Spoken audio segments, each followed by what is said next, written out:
recognized.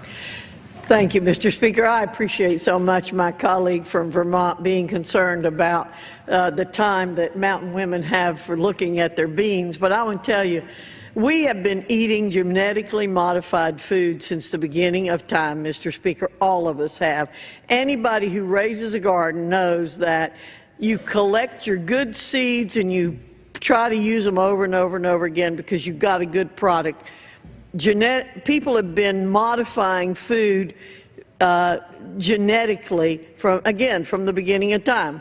We try to breed good cattle with good cattle. We've been doing that since we've had any sense about what was good and what was bad in terms of our food. So, you know, it's been going on a long time, and guess what? I just love my heirloom tomatoes, and I'm looking forward to a whole bunch of them this summer. Mr. Speaker, I do want to talk about S764, the GMO labeling requirements. The labeling requirement provides flexibility to food manufacturing by giving them a variety of options to meet disclosure requirements. And my colleague talked about the Vermont legislature being bipartisan. The Senate bill was very bipartisan. For instance, a product may have a label with text explaining its contents, or it may have a QR code or an electronic link to identify bioengineered products. The food manufacturer chooses their preferred method of disclosure.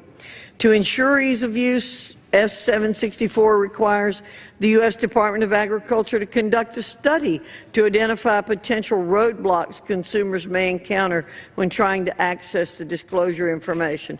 The measure allows food manufacturers of all sizes adequate time to comply with the law's requirements and provides additional protections for small businesses.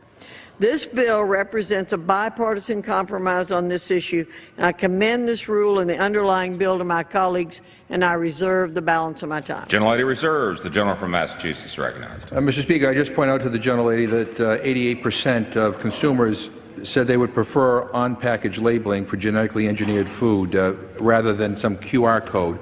But again, what this bill is about is trying to appease industry. And I would say to my friends, if you want to know why we're appealing certain industries, just follow the money, because that's how so many pieces of legislation in this Republican-controlled House are crafted.